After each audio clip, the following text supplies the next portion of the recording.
purchase items under a bid contract. First reading, second reading, waiting an additional 30 days for council and finance directed to go ahead and sign the ability to go ahead and purchase. And for those contracts that were under $7,500, we had to go through the same process. The cost of generating the requirement to go out to bid is about $1,000. Now that has to do with getting the bids out, getting the packages out, advertising, all of the requirements that a local community is required to follow based on state law.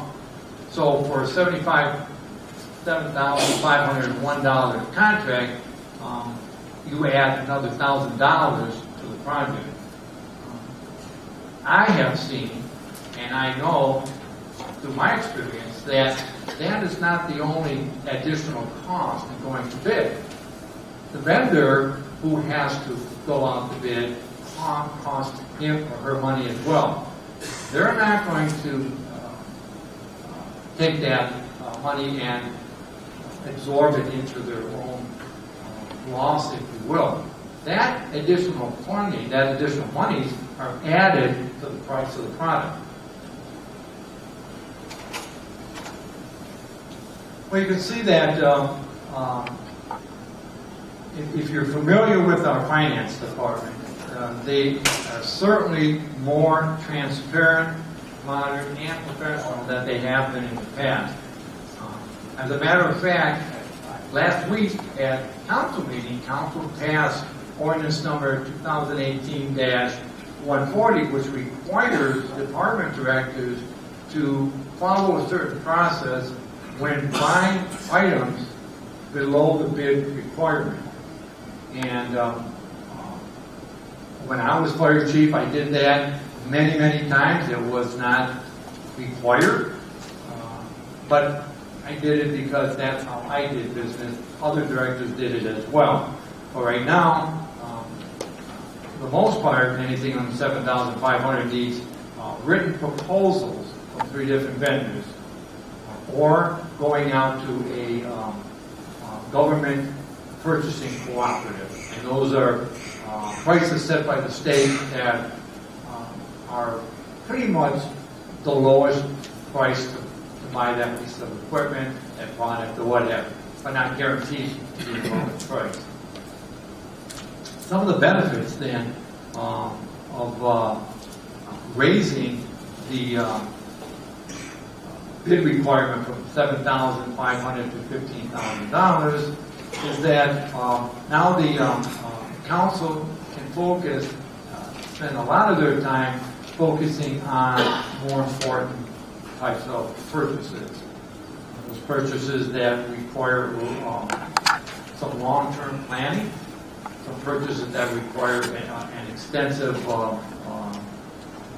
specification to be written, and come out then with an ability to get better pricing for the project.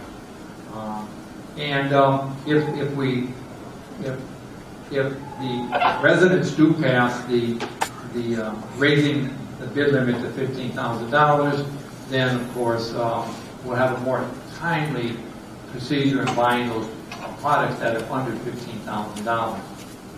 And right now, I think I have a chart. No, I don't. But right now, we have about 16 bids that are between $7,500 and $15,000. That is costing the city an additional approximately $16,000. And again, not to mention that additional cost or whatever the vendor puts on the product. So this is the change of the language that you'll see on the ballot. And for the most part, the language is exactly the same.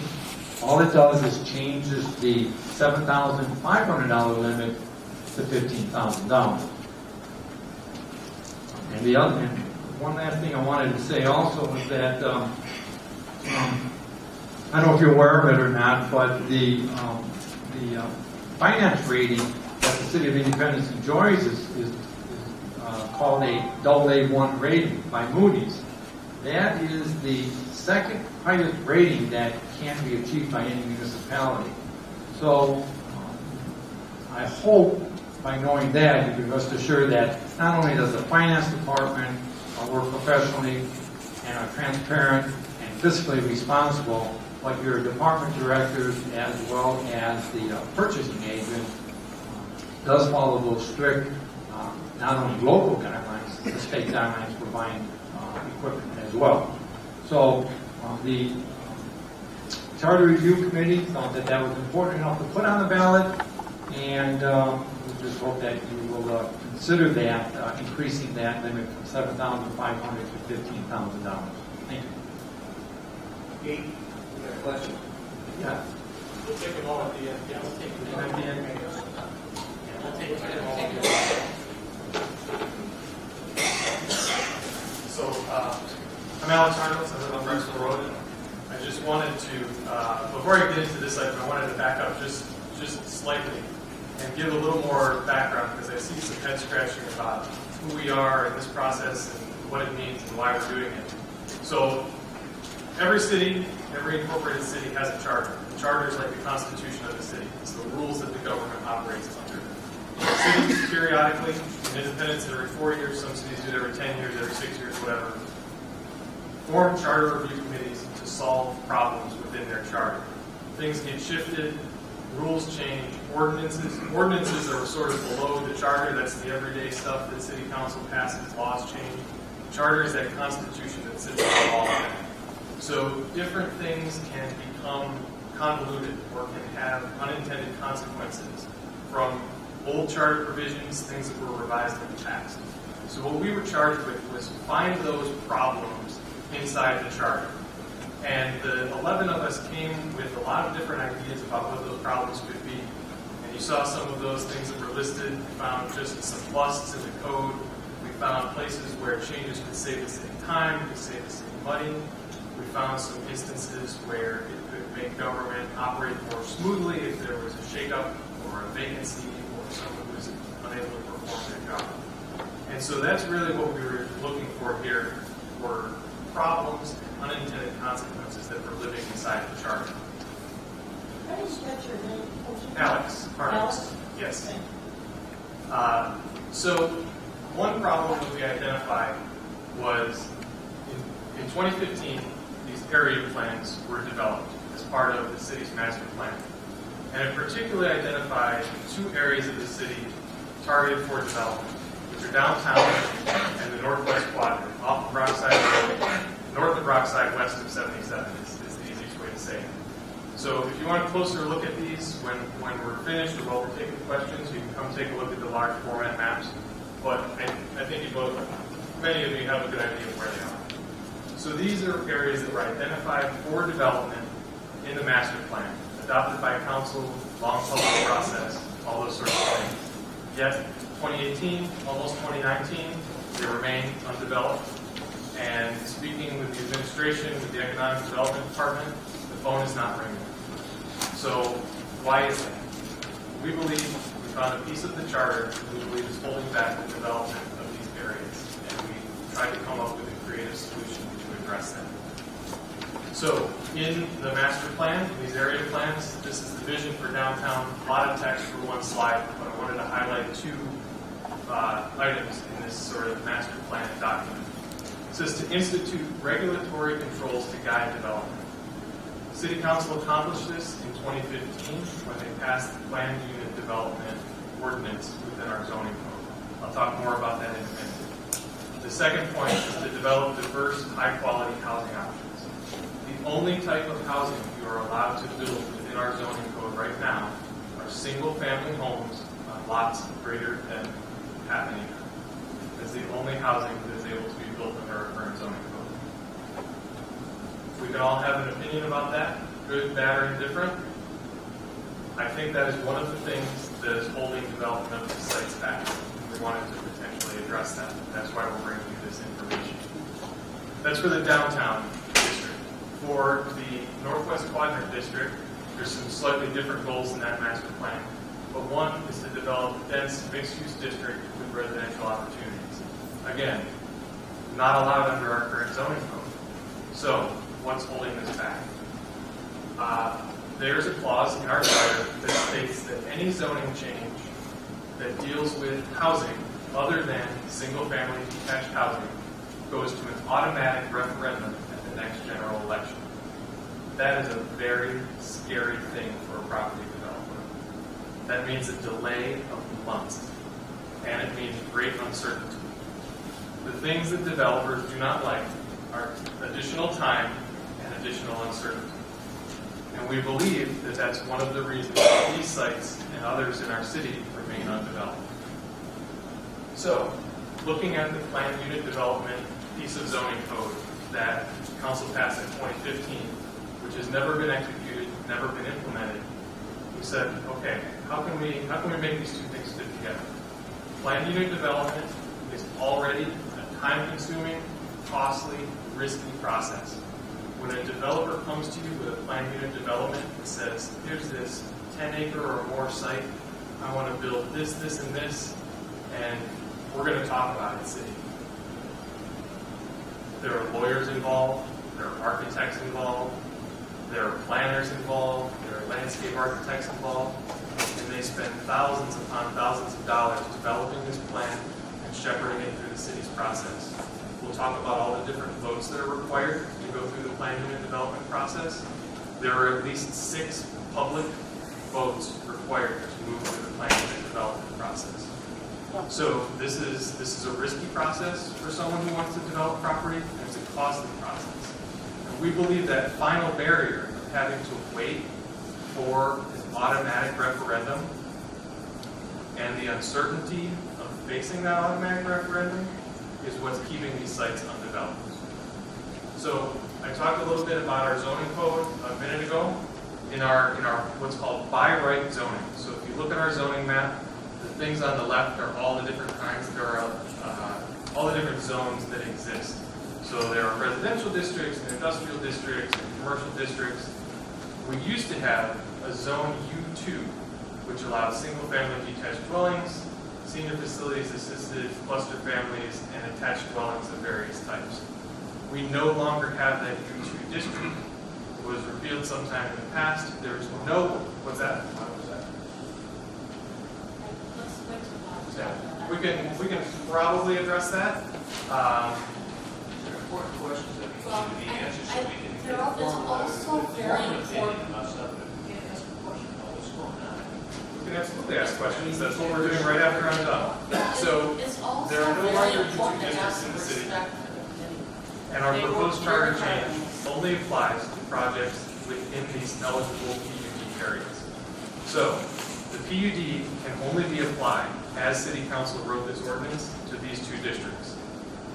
This process doesn't work anywhere else in the city, not allowed. So,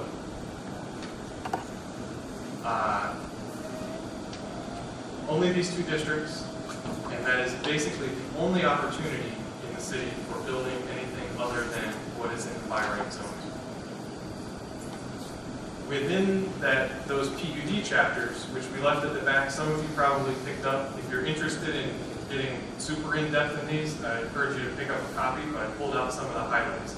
In the downtown PUD, residential uses are limited to 35 feet tall.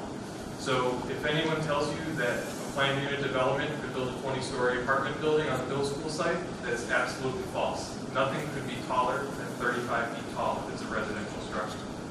It has to be at least 20% open space. So there would be public park space, public plaza space, some sort of public space included in that project. There are prohibited uses, a long list of them in that planned unit development chapter. So if a project went through this process, it would not be allowed to have vehicle sales, gas stations, industrial uses, adult businesses, fast food, and a number of other things. That's for the downtown district, basically the middle school site. For the northwest quadrant, the Rockside PUD, it's less restrictive, as you might expect it to be. You know, we want to be a little bit more creative up there, but the key phrase in this piece of zoning code is planning commission or council may prohibit uses that are not consistent with the purpose of the PUD. That's a widely interpretable statement, but I would say that if you trust your planning commissioners and you trust the majority of your council, you can trust in that. A project would not survive this process if it's something that the public does not want. I'll give away a little bit about myself. I'm a practicing city planner. I work in another inner-ring suburb. I have 2 of these very similar projects moving through my office right now. It's an incredibly involved process, and it's an incredibly risky process. And the city has great opportunities to shape exactly what these projects look like. And if they get something that is undesirable to the residents, that they get pushback at Architecture Board of Review, and Planning Commission, and Council, the project dies. Or it gets changed significantly. That's how these things go in all the cities that do them right. So, what's the risk? The automatic referendum provision, if this charter amendment were passed, would be removed. But the ordinance accepting the PUD would still be subject to regular referendum via Article 9, Section 2 of the charter. That's the referendum that if 10% of the electors in the previous election signed a petition, it would be a referendum. So, there's been some discussion of this takes the will of the people out of it. I would argue that all of the public participation required throughout that plan unit development process involves the public to a great degree. And even if a project were to survive that process, and people were not happy with it, it would be subject to the same referendum requirements that any decision of council is. It is just not an automatic referendum anymore. Someone's standing in front of the clipboard. Or Chief, could you advance me a slide, please? So, key benefits. The plan unit development process provides an opportunity for constructive public input. Like I said, there's at least 6 public meetings with public votes on the record. Planning Commission, Architecture Board of Review. City Council is required to hold a public hearing. City Council votes twice on a plan unit development. This requires ample time for everyone to give input in rooms like this and in City Council chambers.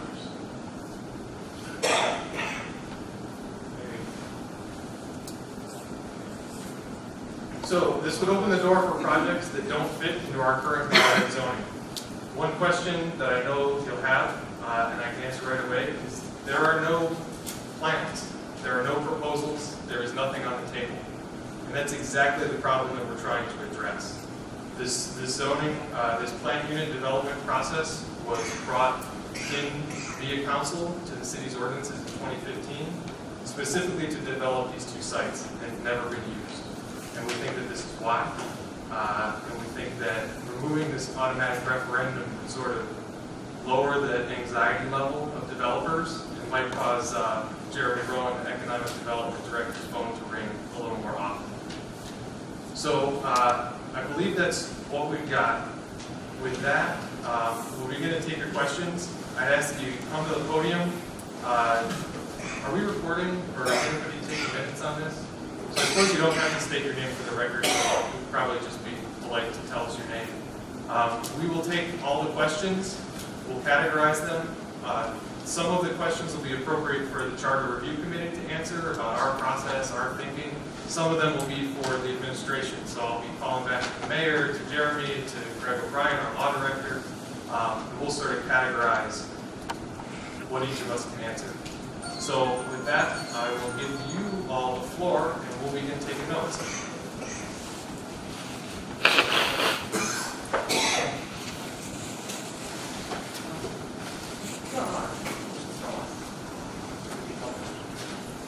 If anyone has a question, I just like to make a comment on the process.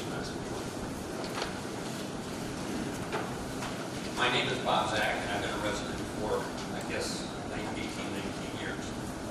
And the only comment that I would like to make is that I think I've been to probably 90 or 95% of all of the meetings that the city has had over the last 3 years on downtown development. All right, I think I may have missed one. I am absolutely thrilled to see this number of people here. But what I find very interesting is people don't come to meetings along the way to voice their opinion, to get their input, This is probably the second largest attendance that there has been in one of these meetings. But it seems now that when you talk about charter amendment or change, I mean, don't even use the word just change, the anxiety level goes up. And I guess my comment and I guess suggestion to people in this room as well as your friends and neighbors is there is a process in this, and there is an opportunity to get involved and have your voice heard. But it doesn't mean that you have to wait till the last minute when a developer has put several $100,000 into a project to say, oh, gee, I'm sorry I missed the first 12 meetings, but now I want to make sure we stop this. Can I answer that question? Sure. It's probably one of the first meetings that they put at 7 o'clock even people that work during the day. No, actually, that's not true. All of the meetings on They're downtown, really not advertised. all of the downtown meetings were. The second point about advertising, I agree with. This is the first time I've seen a meeting a sign at the rec Nobody center. knows about it, so it's hard to get people to know. But there are evening meetings. Myself as a I agree. so I now they have the event. That's all I have to say. Sure.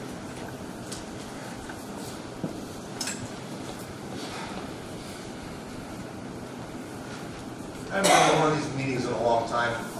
I live on Pleasant Valley Road. I'm Arthur Hannes.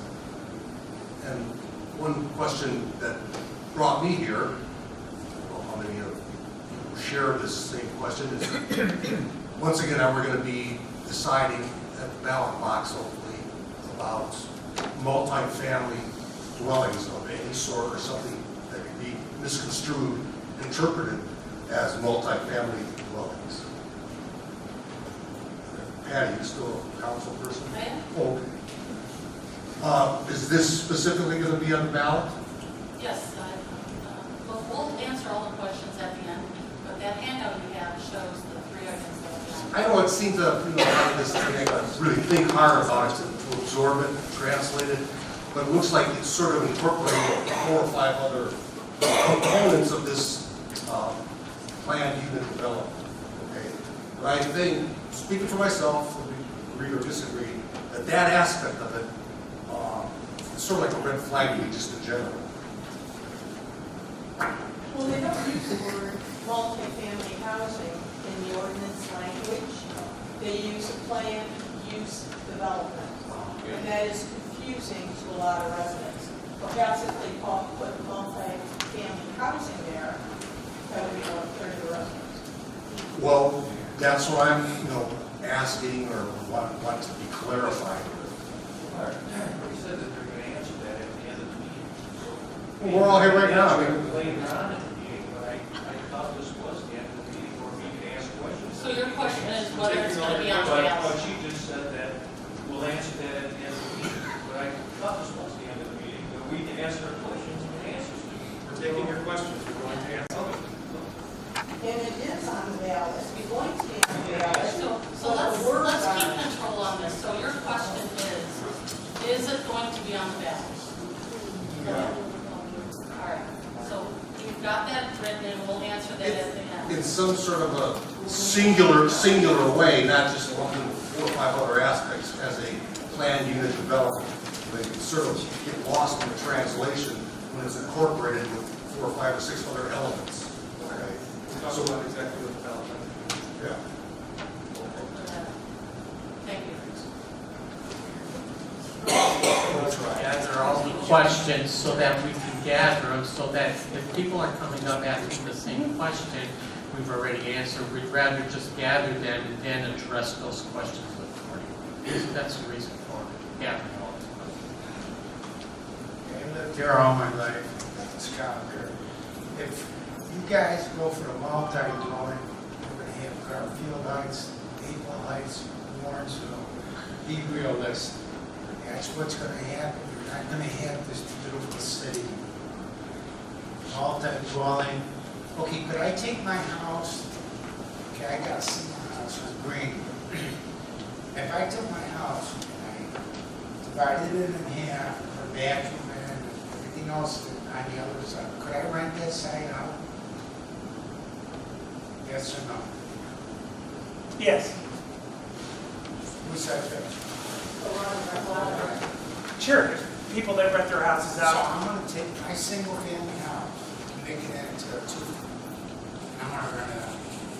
Could you rent, I'm taking you as saying, could you rent somebody a room in your house? Is that what you're saying? No, cut my house into a duplex. You cannot convert your single family home to a duplex, but could you rent your house out, a room in your house? No, Yes. I didn't answer, listen to what I say, not I what you am wanna listening. hear. Okay, can I take my house, cut it in half, and put the same thing on the other side, and rent it out? No, there's no current zoning to allow you to do that. My neighbor, 6935, has been doing it for 7 years, $650 a month she gets. Right there. Sir, do you have a question?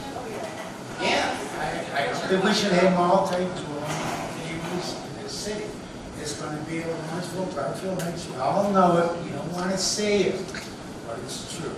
But in 30, 40 years, I'll be dead, but you know what, it's the kids that are gonna suffer. Thank you. I mean, we got a great school system here, everything's great, I don't see no writing on the walls. Take it for what it's worth.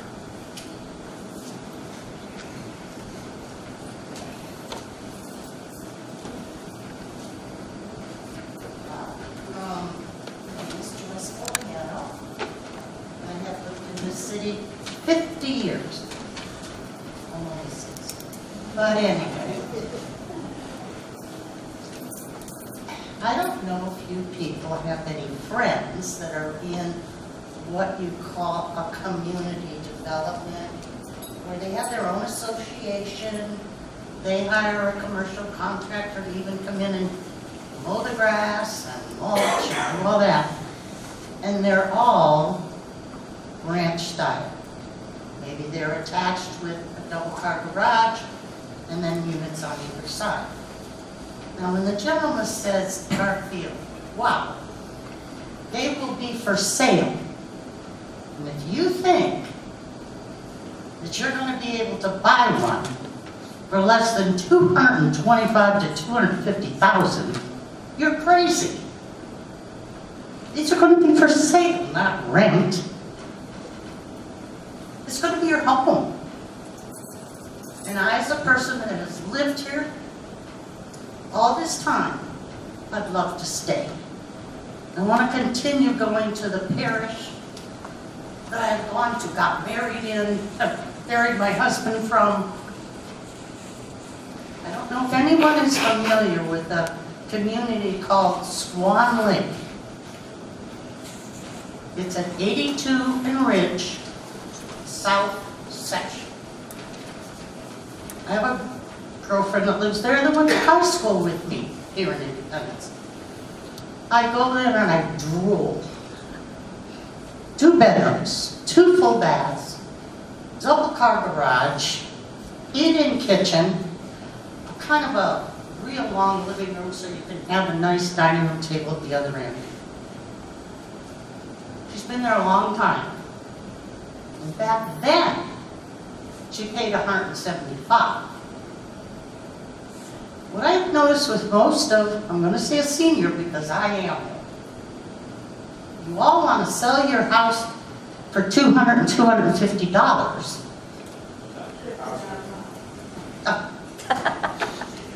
And you want to pay $100,000 for your little new place.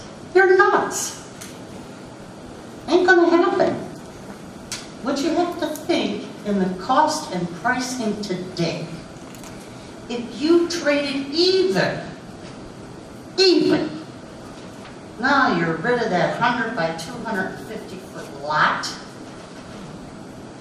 all the maintenance and everything, you got a new place.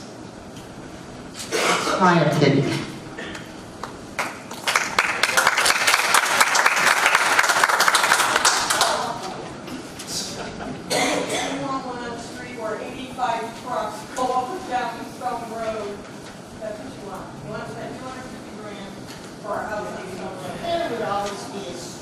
I would love to have you live here. I really would. I'd love to have that type of housing for seniors that live here and something like that. To guarantee that people that live in this community would have something when you retire, you can downsize, or whatever you want to call it, downsize or whatever you want to call it, and live in the city, and not have to worry about things. But the problem is with it, and what they're not telling you when we try to ask these questions, we're going to answer them at the end of the meeting. And I have a bunch of questions here, but the problem is that everything was going so fast, I couldn't, relating to a number on the screen, I have a bunch of them. But the thing is, it's what else is going to be coming into the city with, it's the apartments and the Section 8 possibly, and the multifamily house. It's not what we want here. We want the people here to have what we came here for. I lived in Cleveland, I was born and raised in Cleveland, I moved out to Broadview Heights, I moved out here, I lived in Brunswick for a while, I moved a house out there. I own a house in Garfield Heights. I paid $60,000 for the house, and I can't get $20,000 for it because of the way the neighborhood is and because whatever else is going on. So I got that house, I'm stuck. I got rid of it, I stuck my daughter in it. She's got this beautiful home. But I can't get the money that I invested into it. And when all this stuff comes out in these apartment complexes and things like that, it just doesn't work. It just doesn't. It's not why we came here. It's just not. I mean, we want this nice little community where it's the way it is. So, I mean, I have a bunch of, but I don't even know where to begin because every time I had a question, I told them we were going to be answered at the end of the meeting. When was it changed? Well, that's just it. I had a question when he was talking, but I couldn't answer it. I think it had to do with the multifamily housing, and then there was something after that. I said, well, what cities? I think, what cities are you developing right now? I think that's what that question was. I couldn't write fast enough.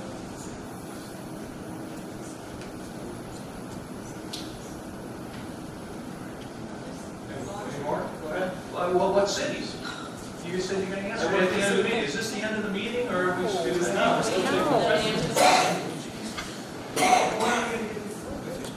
think it's a good way to eliminate. Well, I mean, when somebody, I don't know, I'm in the service industry, and I have conversations with people. The person asks a question, and then you get an answer. And then you ask a question, and you don't know the complete answer, so you ask another question, and you get an answer. So I have questions, but I don't get an answer, so it'll be at the end of the meeting. It's like, tomorrow. When's it going to come? Tomorrow. Tomorrow never comes. Just waiting on questions. What city?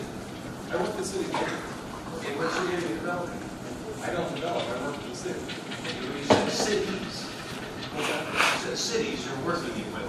No, I work for the city of Lakewood, that's where I work. Okay, so just a city. Yes. Okay, but you said cities. I thought he said developing 2 metering cities. Yeah. I'm paraphrasing it a bit myself. Yeah. Exactly what I said. Then I misspoke, because I work for one city. Okay, see, now if we would have been able to answer the question, maybe we would have had an answer to it. Work out. You're not a city planner for the city of Manhattan. I would ask that we keep this meeting under control. These are residents. What's the This is a timeline? resident. Who's the chairperson? Mr. Osisco is the chairperson. No, you said you had it, you elected a chairperson, but whose name was said? Paul Mayor Tagliani introduced me as the chairman. So many things were going on, I think that I had a question that I couldn't answer, or I asked. So what's the timeline? Well, that was right after you said the thing was up on the screen, it was probably screen 1 or 2. We established a timeline where we spent 10 weeks looking at the charter, digging into it, looking at every bit of the charter, coming up with our recommendations, just to present that. So that was our timeline, so that we could come up with our recommendations and then rank those items that we felt were important to rank a high. In my industry, if I have a timeline, I have to get to an end of this quarter, when it's going to start, and when approximately it's going to end. That was achieved. That was achieved because obviously we're meeting today to present to the residents our recommendations that went to council, and then that to then go to the voters for vote in November. So we met our timeline of such things. How many purchases at $16,000?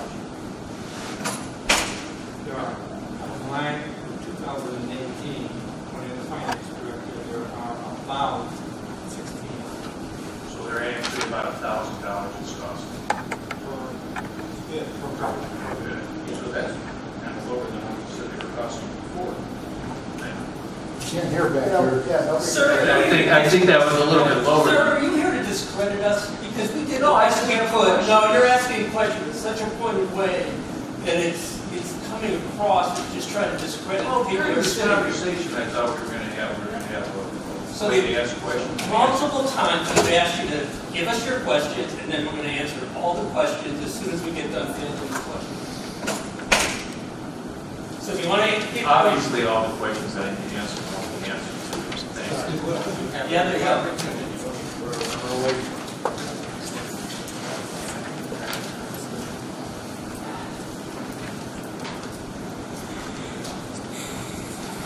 My name is John Chibika.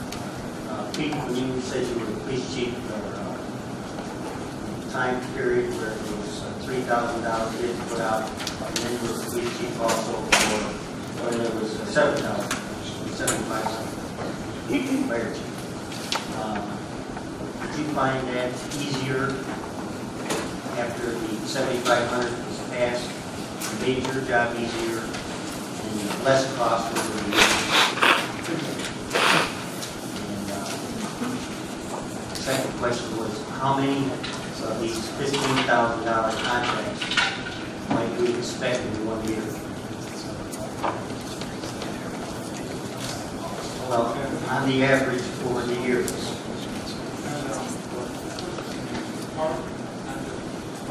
Exactly. How many departments are there?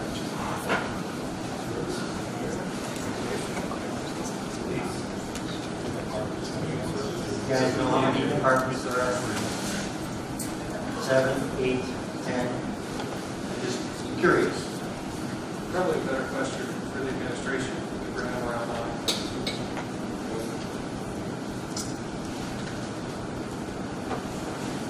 Last question. Thank you.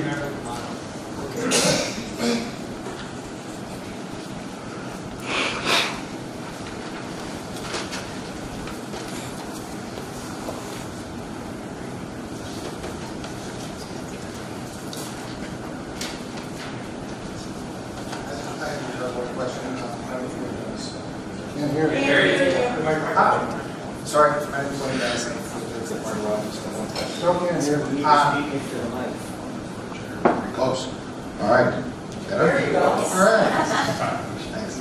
On issue 40, the raising the limit $15,000, the second part of that issue, and I'm not sure what it's like today with the $7,500, but it seems to indicate that with a 3/5 majority vote of the council, I'm guessing, that you can make a purchase above $15,000, but without any limit that I'm seeing here.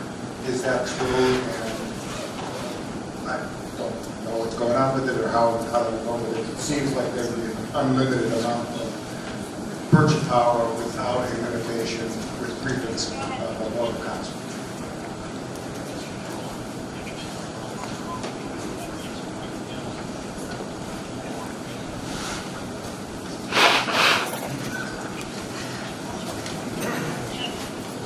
I remember what the question was.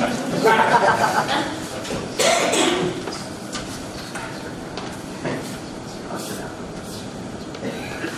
There was 3 articles that were, 4 articles that were brought up to council. It may be redundant because it wasn't passed. I'm just curious as to what that article was.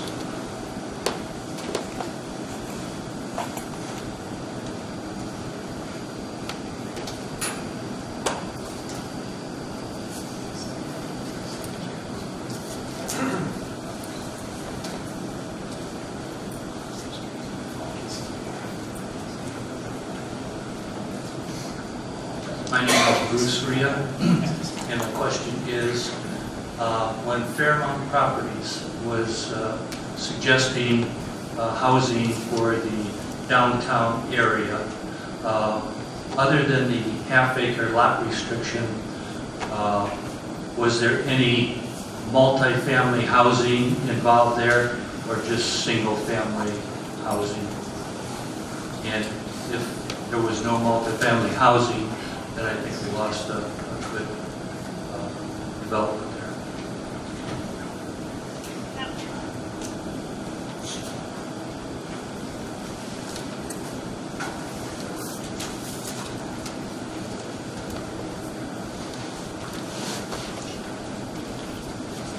Anybody else would like to? Under question?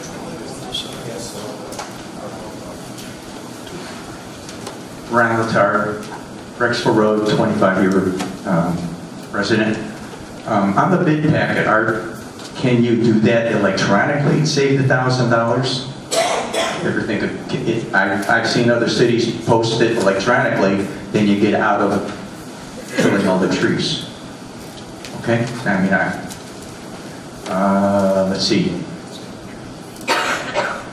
How were you people selected for the committee? You know, who put you in that position? And I guess on the same order as that gentleman there, I was led to believe that on that last development in the center of town, I had heard, and I'm not sure if it's a rumor, but is the land tainted by the EPA that we can't build there anyway? So I would appreciate straightening that issue out. Thank you.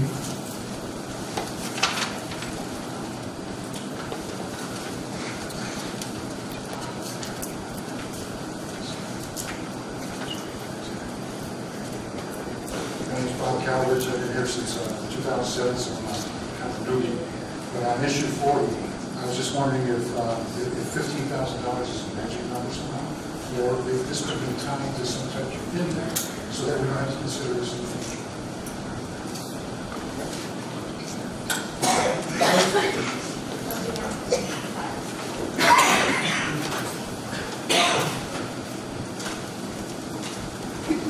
Hi, my name is Amanda Jaranowski. I lived here for, well, I'm 35 years old, so I've lived here for 35 years. And all my life, I grew up on Josephine. I owned 2 houses in the city, on Sunset, and now in Braidwood. And my husband and I have 3 children in school. So I'm not able to come to a lot of the meetings because our kids are very young. And I would urge the committee to consider how you're reaching people in my demographic. Because a 7 o'clock meeting is very hard for us to do. Even if it's on a weeknight, even if you have a sign out, because these schools are just really hard. So I think the demographic that's here isn't really a makeup of our whole city. So I think, my first degree was in communications and PR, and your PR is lacking majorly, I'm sorry. And I wish that you could consider another way to reach, whether it's live streaming. All of our people are online, they're home with their kids, and they can tune in and know what's going on, and maybe be more supportive of some of the efforts, or something else to reach them so that we could be more involved. And that's just one of my suggestions. And I know we have live streaming capabilities, so I don't know why we're not always live streaming every single meeting. Council, I don't understand that. And if you want people to, engage, I would like them to be here and be able to see these meetings. The other thing is that when we mentioned Section 8, sir, that's a really scary prospect for a lot of people, and there's not a lot that's known about it. And it feels like a gaslighting type situation where you're talking about something that is very frightening to people. And I want to understand why that wouldn't be a possibility. Why Section 8, wouldn't or would not, or maybe that would be something that needs to be addressed so that fear placed around that is mitigated. And I also urge us to look at places like Hudson that have these, they have multi-family housing in Hudson, and I don't know any Hudsonite that would say they live in Garfield Heights. And so that's something that I want to see in our city. And my parents are getting older, and they want to stay here, and I want them to have housing here. So, those are my questions. Is Section 8, how are we reaching our younger residents, and how can we be more like Hudson? Thank you.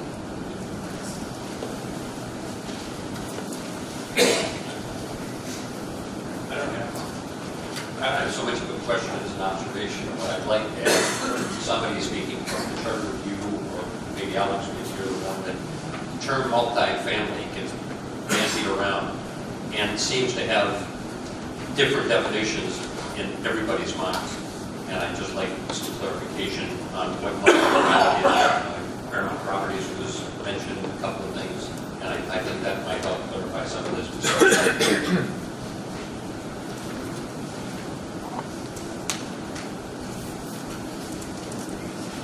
I just have a quick question on Section 8. If I'm not mistaken, I think we already have some Section 8 housing in the city.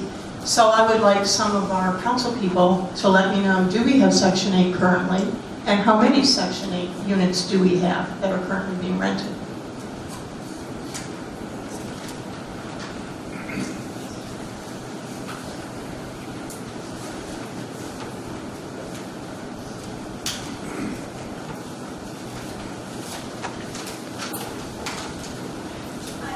I've been here since 2002, and I wanted to thank the committee for a lot of hard work. I've had to do stuff like that, and it's not very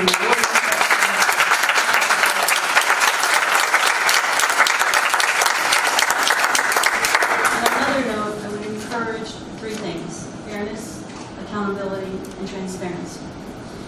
Council members may change in time. Some may have vested interest and are not actually working with fiduciary responsibility to people in the community. They're thinking of their back end. I would encourage them to drop that norm. That may change. Council members may change, and in order to make sure that the community is fully invested in a long-range planning, it's important not to have any bypass mechanisms.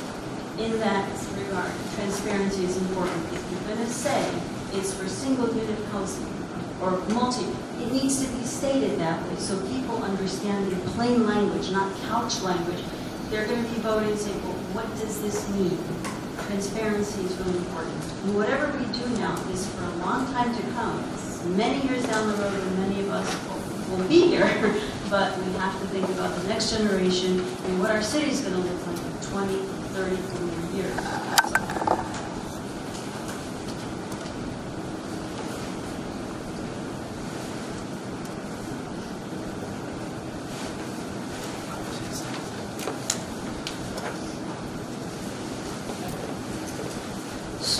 I want to thank every resident that came up here to express and share their questions. We'll now proceeding with answering those questions so that we can capture them. Those that maybe we missed because of the fact that maybe we thought were combined, we'll make sure that they're answered.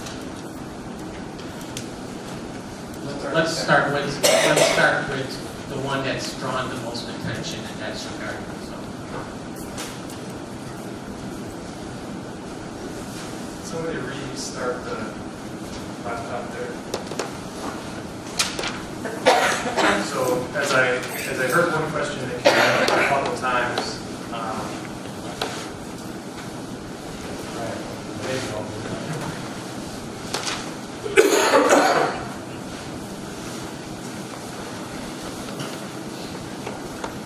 Looks like we've gone fully.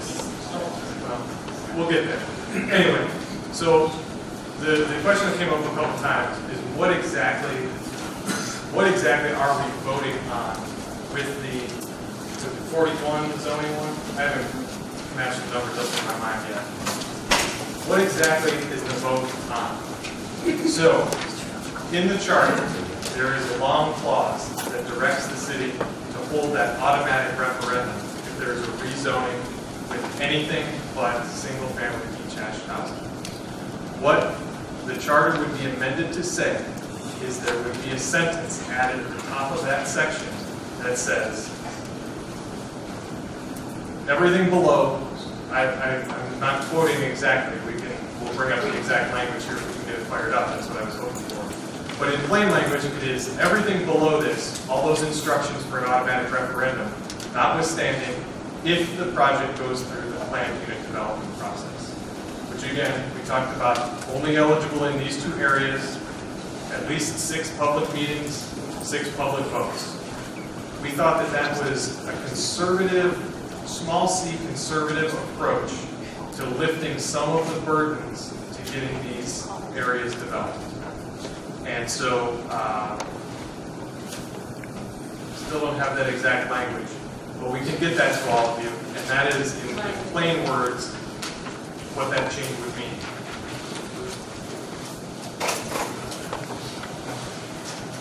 IT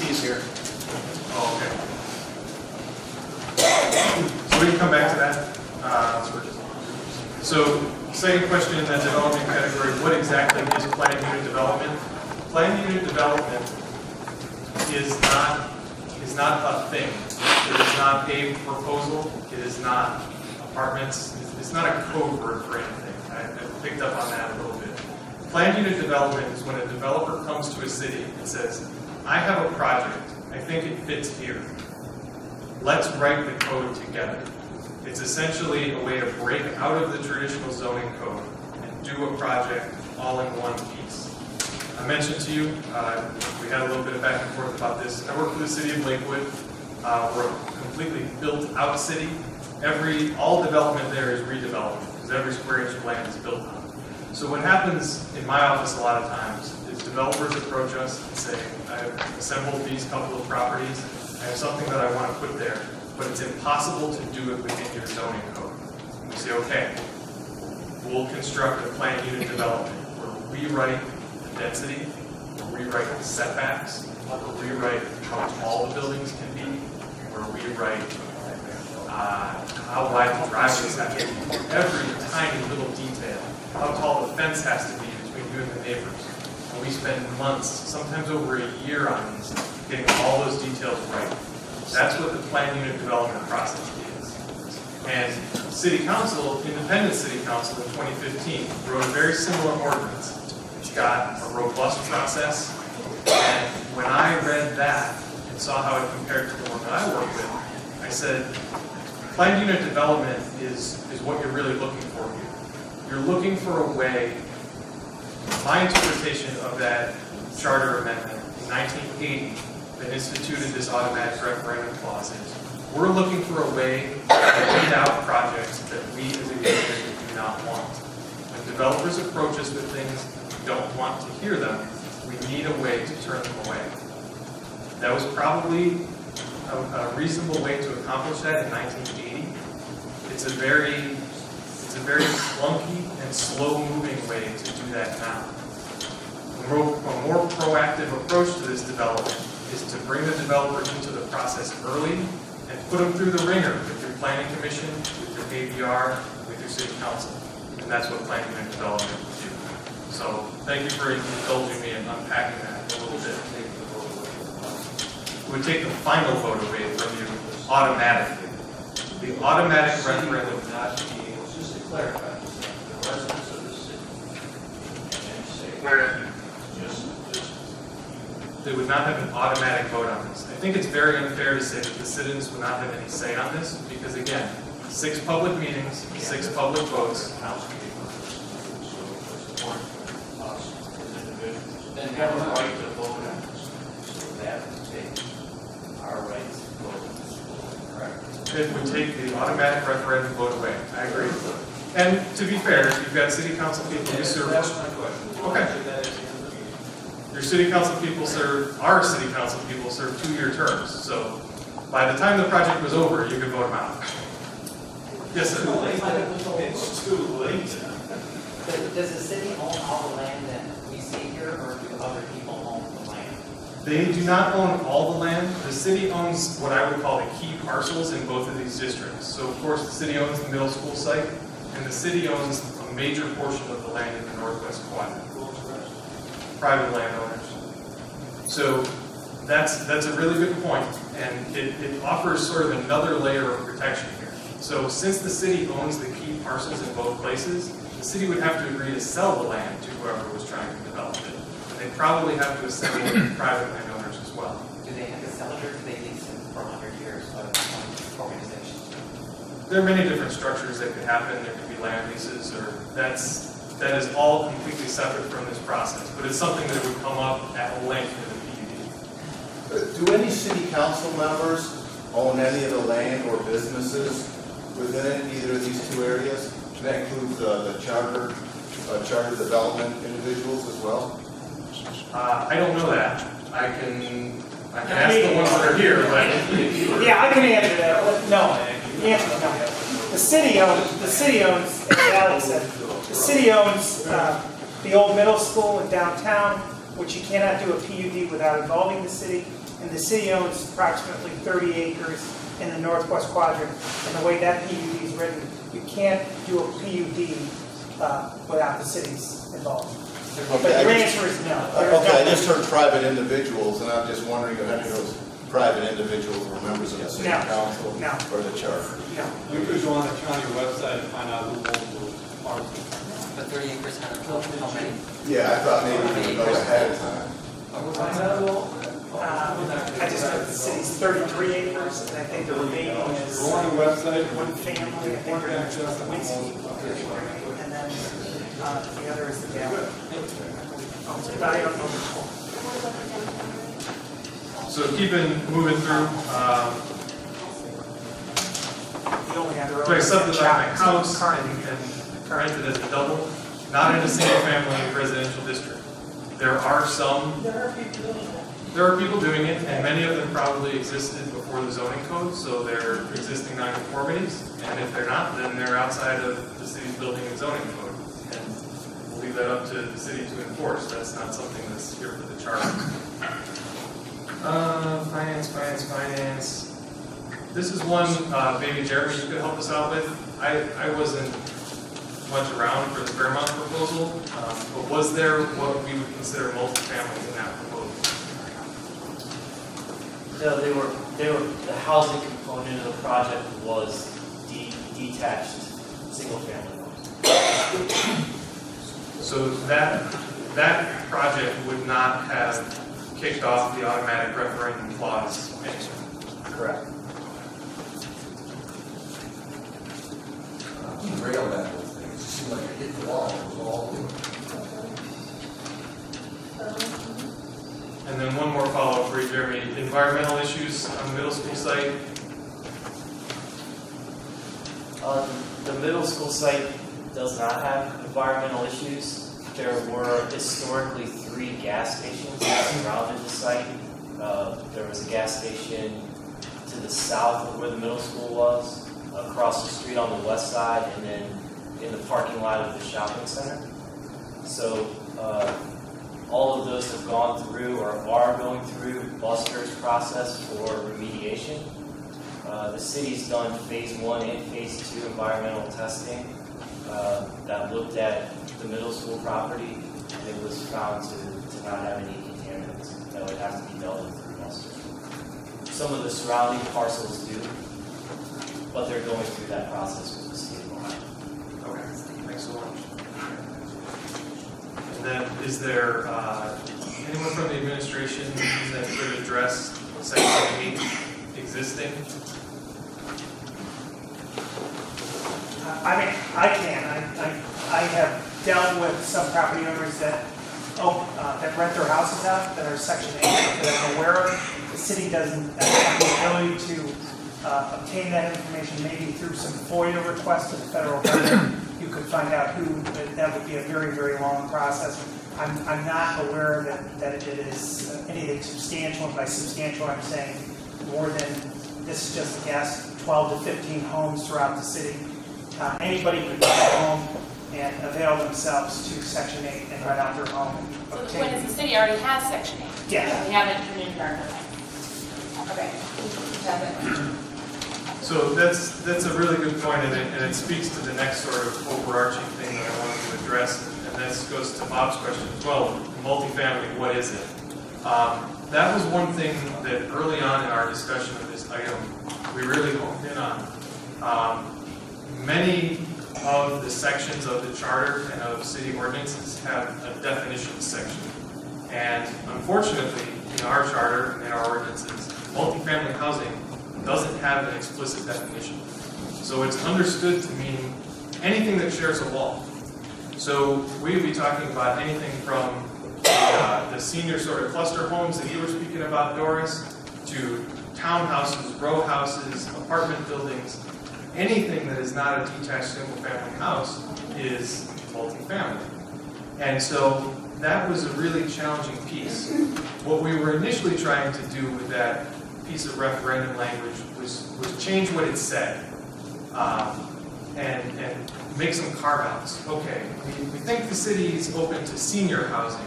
How do we exempt that from this? We think they're open to townhouses, but we're not really sure. How can we exempt that? Do they have to be owned? Do they have to be rented? And we ran into a lot of legal issues and also just ambiguities. So we said, as a charter committee, let's be more agnostic about what the project is, because there is no project yet, and that's the problem that we're trying to solve. What we're looking for is for a developer to bring us a proposal for these sites that the city can put through the ringer and deliver something that the community wants. We went through those highlights from the downtown and the Rockside PUD codes. There's some specific limits that are put in there. Again, 35-foot height limit in the downtown district. So you could not build an apartment building. That was very wise of council and of the administration when they wrote that code. It was something they knew the city didn't want, and so they put in a limit that's legally defensible that tamps that down. Developers, when they bring in projects, try to fit things into your code to make money, to make a good product. And it's the city's job to vet that and get something that the citizens want. And really, that's the process that we're trying to cultivate here and to make happen. So does that, it's probably not a satisfying answer to multifamily, what is it? The answer is we don't know, but we think that this limits it enough that we can get what we want and defensively keep out the things we do not want. Will there be a percentage of green space within these two areas? I mean, is there something written that will say 20 or 30% has to be? Yes, at least in the downtown section, that's specifically called out. Do you know if that's called out for Rockside too, Jeremy? The full code is back there on the table if you want to flip through it, but at least for downtown, there is a I know for downtown areas, and I think for Rockside, it speaks to having green space, but I'm not sure. I have to go back. Yeah, it might not be completely defined. Yeah, it's 20% of the development area for Rockside. Sure, go ahead. In the Rockside area, will there be all those apartment buildings there? Because there is not a 35-foot limit? So there's no explicit height limit, but again, that whole process is 2 votes by city council, 2 votes by the planning commission, 2 votes by the architectural board of review, public hearings. My experience and my inclination is that a project with an apartment building in it would never survive that process because of rooms like this. The city knows, your city councilors know, your city administration knows you don't want an apartment building there. And so it just wouldn't survive that process.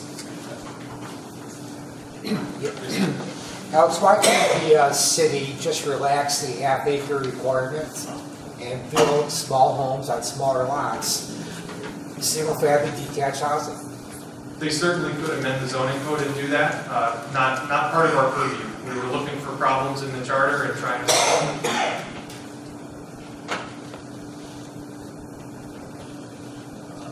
Coming back to my list of questions, I think those are all the development-related ones. I've got a list of finance-related ones. You want to join me, Pete, and we can run through those? So, finance-related questions. I think you answered this initially, but did the increase in purchasing authority in 1994 make life easier? Yeah. Well, this may be an administration one. How many of those between 7,500 and 15,000 contracts would you expect in a year? That's a better question for the finance director. He actually attended our meeting and had a printout, but it's been. Wasn't the figure 16? There were 16 in the last calendar year? He indicated that there was about 16. Yeah, right. And again, like I mentioned before, the cost of going out to bid on the city's end is only one part of the puzzle. The additional cost that the vendor puts on his process going out to bid, it goes on the process as well. So it is greater than what just the city puts on. Can you address the question about the purchase majority pad? What was the question? I didn't quite understand what they were saying. That was in regards to passing legislation on an emergency basis. And when I first got here, many ordinances were passed by emergency measure. And the people were quite upset about that. You know, the process that goes through creating ordinances and then passing ordinances is going through first reading, committee hearings, second reading, more committee hearings. Once it's passed, then you have to go through the process of getting signed by the mayor and the finance director, and then finally going to the director, the department director, to go ahead and buy the product. And again, many people did not like the issue of all the emergency ordinances being passed. Quite frankly, over the last few years, more and more ordinances are going through the first and second readings so that there's more input both by the councilpersons and by the residents as well. And Chief, just to add on, I think the resident's question was, can't council pass a purchase ordinance by 3/5 majority if they declare an emergency? And whoever asked that question, the answer is yes. Council needs to specify what that emergency is, and that emergency must meet various minimum criteria under law. But the answer is yes. So the next question, I think, was answered by your last statement. Could electronic bidding save that money anyway? We do that now. Okay. We do electronic bidding, but this is the process that goes. One thing that was not mentioned, for every time a bid goes out for public bid, internally, the department head needs to put together the specifications for the bid. That is very time consuming, takes their direction off of day-to-day activities, and it's an onerous process from varying degrees depending on what they're sending out for bid, of course. It's a routine item that maybe not as onerous as some, but so that is the internal. But it is open up for electronic. Currently, someone can get it off the Builders Exchange electronically. And then finally, did we consider an index? We actually spent most of the meeting talking about that. We talked about pegging to the state's purchasing authority. We talked about pegging to a larger entity like the city of Cleveland. We talked about pegging to inflation.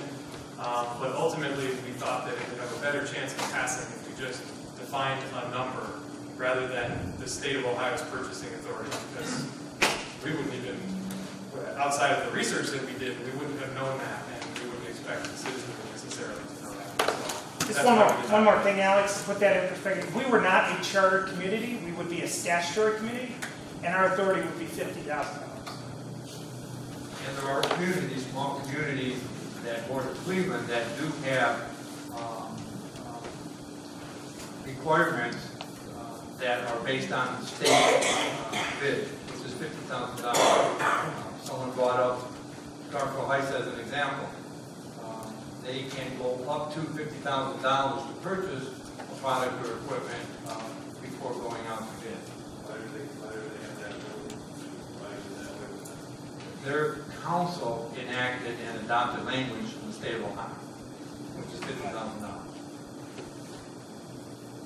You said up to $50,000 before going out to bid, but I think you meant up to $50,000 with 3 bids or bids. No, not 3 bids, 3 proposals, 3 informal proposals. Our current limit is $7,500, we're proposing $15,000. The state language states that they spent up to $50,000 without going out to bid.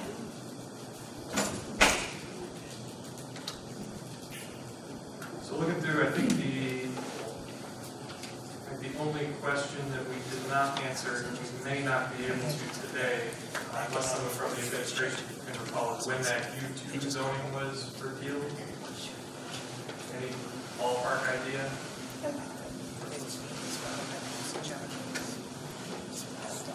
Yeah, it's been a while, is the short answer. So for at least the institutional memory in the room, the only residential been able to build without an automatic referendum is single-family detached greater than half an acre. There was a question also about committee was appointed. Yeah, I was going to come to the process one. For the committee selection, process is, and it's stated every 4 years. And what it is, it gives each council member a person to select, and the mayor is allowed to select 3 appointments.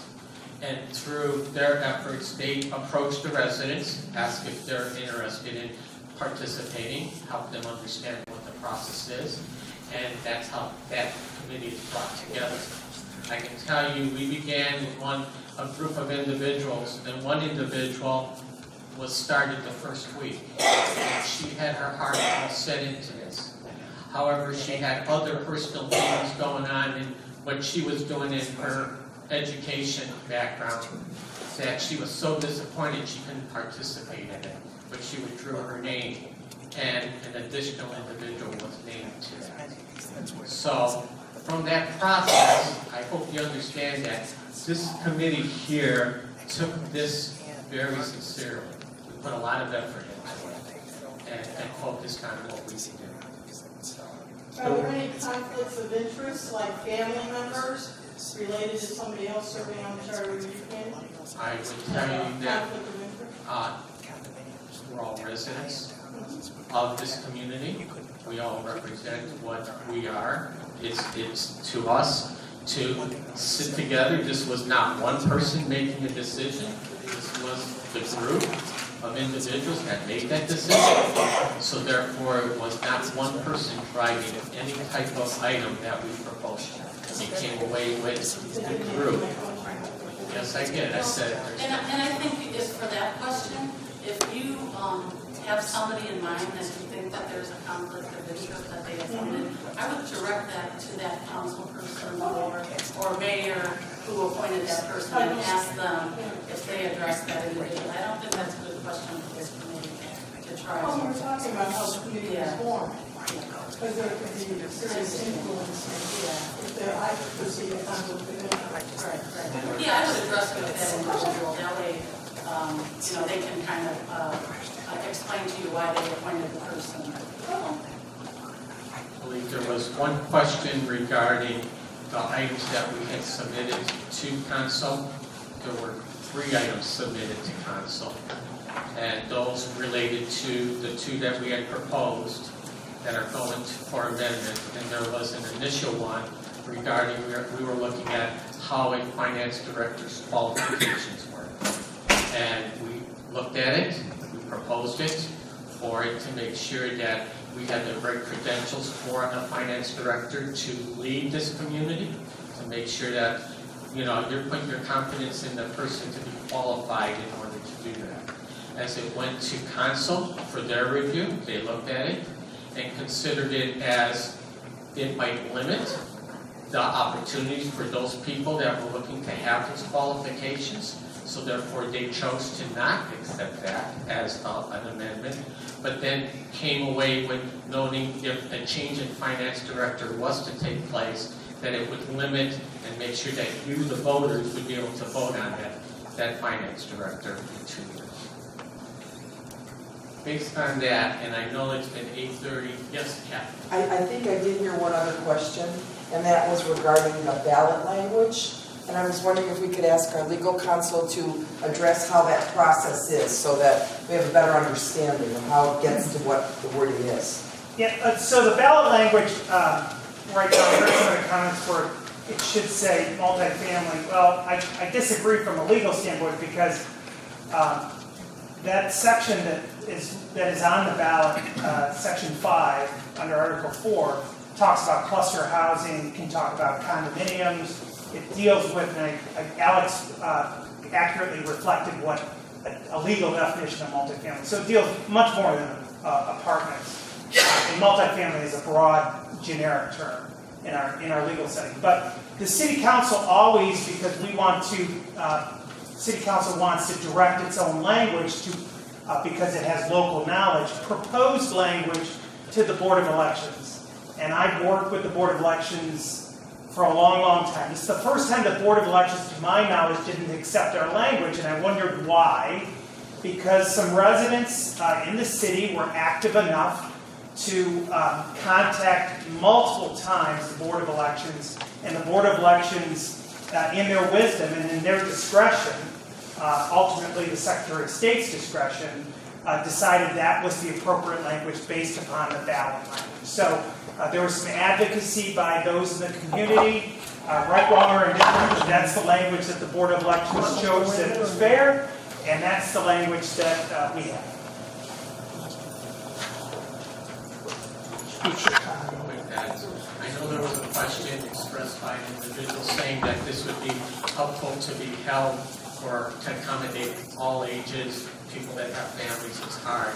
That's something we will continue to address going forward between now and November so that we can get this information out. As you can see, we're being transparent. We want everyone to understand what we did here in this charter process. We also operate with no budget. I want to thank each of you for you coming out to listen to us today. Obviously, you have concerns, and that's exactly how we looked at it from our perspective, as we looked at making sure that this charter is something that will live and help grow this community. So thank you again.